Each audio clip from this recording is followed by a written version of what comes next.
پڑا ہے اور کئی کمپنیوں نے اسرائیل کے ساتھ اپنے تعلقات ختم کر دیے ہیں۔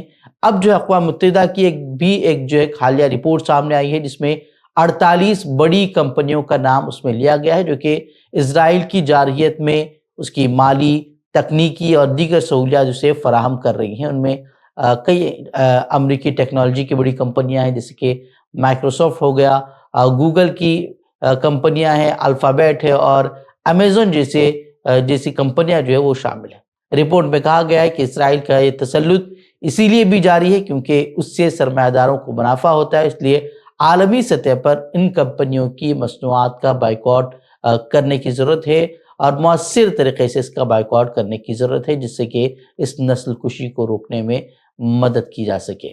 یہ کچھ کمپنیوں کے نام ہم نے جو آپ کے سامنے پیش کیے ہیں، اسکرین پر آپ کو نظر آ رہے ہوں گے۔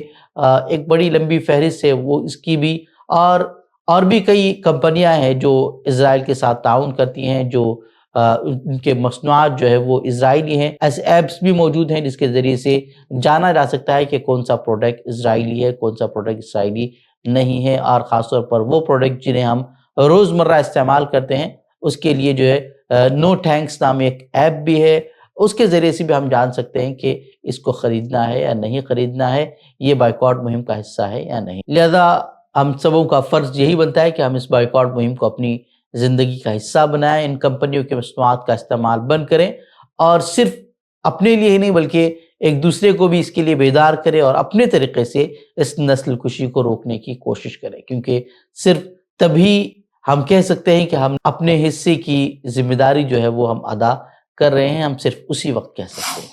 آسام سے ایک بار پھر انسانی حقوق کو چیلنج کرتی ہوئی افسوسناک تصاویر سامنے آئی ہیں۔ گولپاڑہ ضلع کے علاقے میں بی جے پی حکومت کی بلڈوزر کارروائی میں سینکڑوں مسلمان خاندان بے گھر ہو چکے ہیں۔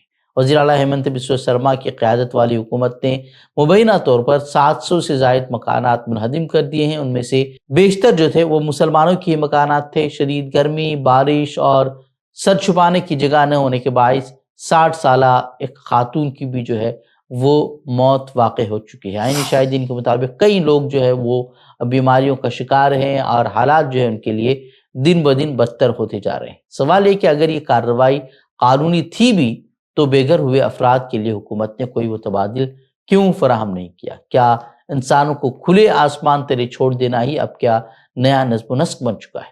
سماجی تنظیمیں، مقامی افراد اور اقلیتی طلبہ یونین حکومت پر جانبداری کا الزام لگا رہے ہیں۔ ان کا کہنا ہے کہ جن گھروں کو گرایا گیا ہے وہ مقامی شہریوں کے تھے جن کے پاس شہریت کے تمام دستاویزات موجود تھے، لیکن صرف مسلمان ہونے کی بنا پر انہیں نشانہ بنایا گیا ہے۔ گجرات ہائی کورٹ نے جوناگڑھ کے میونسپل کمشنر اور سینئر ٹاؤن پلانر کو 300 سال پرانی درگاہ کو منہدم کرنے پر توہین عدالت کا نوٹس جاری کیا ہے۔ عدالت نے سپریم کورٹ کے حکم اور ریاستی حکومت کی پالیسی کی خلاف ورزی قرار دیتے ہوئے دونوں افسران کو طلب کیا ہے۔ درخواست گزار کی جانب سے یہ موقف اختیار کیا گیا تھا کہ درگاہ 1964 سے رجسٹرڈ اور گجرات اسٹیٹ وقف بورڈ کے تحت ہے، لیکن سپریم کورٹ اور ریاستی حکومت کی جانب سے مقرر کردہ قانونی عمل کو نظر انداز کرتے ہوئے 17 اپریل کو درگاہ منہدم کر دی گئی۔ ہائی کورٹ نے واضح کیا ہے کہ سپریم کورٹ نے 2009 سے عوامی زمین پر غیر مجاز مذہبی تعمیرات پر پابندی عائد ہے اور 2024 میں گجرات حکومت نے متعلقہ افسران کے لیے ایک پالیسی بھی جاری کی تھی جس میں غیر مجاز مذہبی ڈھانچوں کو ہٹانے کے لیے کمیٹیاں قائم کرنے اور مناسب عمل کی پیروی لازم قرار دی گئی تھی، لیکن اس تمام قانونی طریقہ کار کو نظر انداز کر دیا گیا اور درگاہ کو بلا وجہ منہدم کر دیا گیا۔ عدالت نے جو ہے اس معاملے میں اگلی سماعت 28 جولائی کو مقرر کی ہے اور جواب طلب کیا ہے۔ اب دیکھنا ہوگا کہ آگے جو ہے وہ عدالت کیا فیصلہ کرتی ہے۔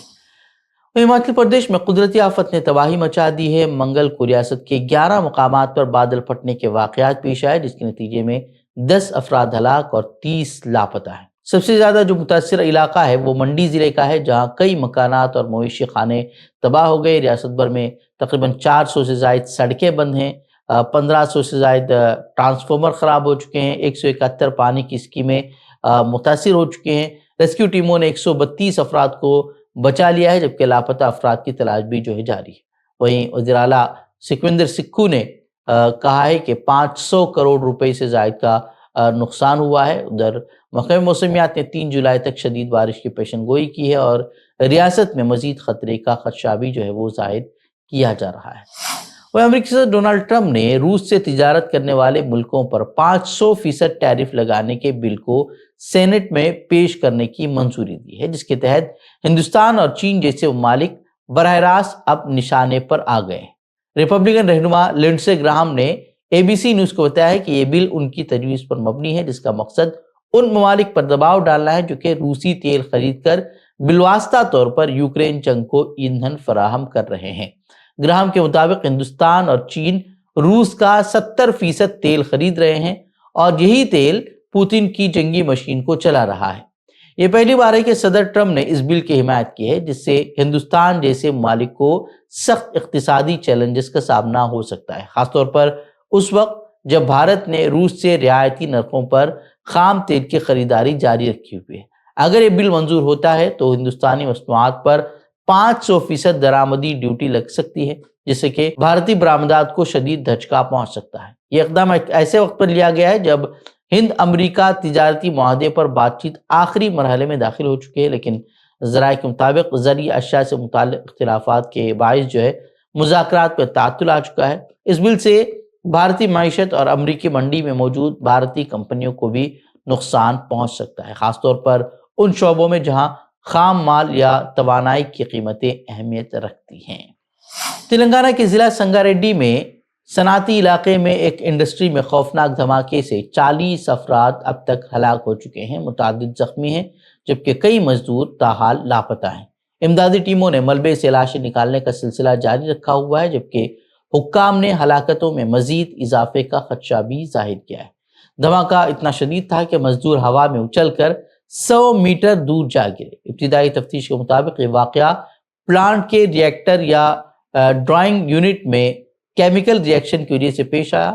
وزیر اعلیٰ ریونت ریڈی نے جائے حادثہ کا دورہ بھی کیا اور مہلوکین کے لواحقین کو 1 کروڑ اور زخمیوں کو 10 لاکھ روپے کی امداد کا اعلان کیا ہے۔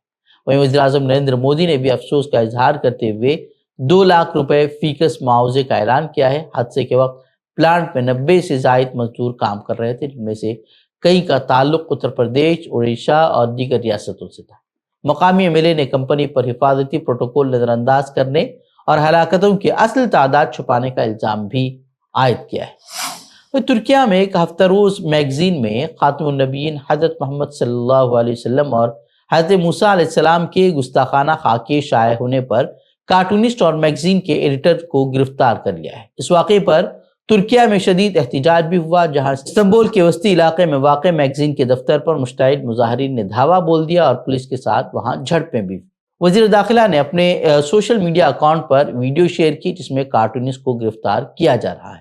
انہوں نے کہا کہ جو شخص یہ گستاخانہ خاکہ بنا کر مذہبی جذبات کو مجروح کرتا ہے اسے گرفتار کر لیا گیا ہے۔ وہیں ترک صدر رجب طیب اردوغان نے بھی اس معاملے پر بیان دیتے ہوئے کہا کہ جو لوگ حضرت محمد صلی اللہ علیہ وسلم اور دیگر انبیاء کی شان میں گستاخی کریں گے ان کے خلاف قانون کے مطابق کارروائی کی جائے گی۔ وہیں اظہار رائے کی آزادی کو مذہبی عقائد کی توہین کے لیے استعمال کرنا نہ صرف معاشرتی ہم آہنگی کے لیے خطرہ ہے بلکہ اس سے مختلف برادریوں کے درمیان نفرت اور اختلافات میں بھی اضافہ ہوتا ہے۔ ایسے اقدامات کی جو ہے ہر سطح پر سخت مذمت ضروری ہے تاکہ بین المذاہب احترام اور بھائی چارہ قائم رکھا جا سکے۔ وسطی ایشیا کے ملک قزاقستان میں عوامی مقامات پر اب خواتین کے نقاب پہننے پر پابندی عائد کر دی گئی ہے۔ صدر قاسم نے اس پابندی کے قانون پر دستخط کر دیے ہیں جس کے تحت چہرہ چھپانے والے لباس پر پابندی ہوگی، تاہم طبی، موسمی، کھیلوں اور ثقافتی مواقع پر اسے استثناء دیا گیا ہے۔ قزاقستان میں اس پابندی کے پیچھے قومی شناخت اور روایتی لباس کو فروغ دینے کی دلیل دی جا رہی ہے، تاہم یہ پابندی ایک واضح تضاد کو ظاہر کرتی ہے، جہاں خواتین کو بااختیار بنانے کے دعوے تو کیے جاتے ہیں مگر ان کی ذاتی پسند اور مذہبی آزادی کو سختی سے محدود کیا جا رہا ہے۔ یہ رویہ مغربی کلچر کی تقلید میں ذہنی غلامی کی بھی عکاسی کرتا ہے، جہاں ظاہری آزادی کے نام پر اصل آزادی کو دبایا جا رہا ہے۔ خواتین کی حجاب یا نقاب پہننے کی خواہش ان کی ذاتی چوائس اور عقیدے کا حصہ ہے، جسے زبردستی روکنا انسانی حقوق کی خلاف ورزی ہے۔ ناظرین، خبریں مزید خبروں کے لیے ہمارے ویب سائٹ www.fikrakhbar.com کی طرف رخ کر سکتے ہیں۔ ویڈیوز کے لیے ہمارے YouTube چینل کو سبسکرائب کریں۔ تو ناظرین اجازت دیں، السلام علیکم ورحمۃ اللہ وبرکاتہ۔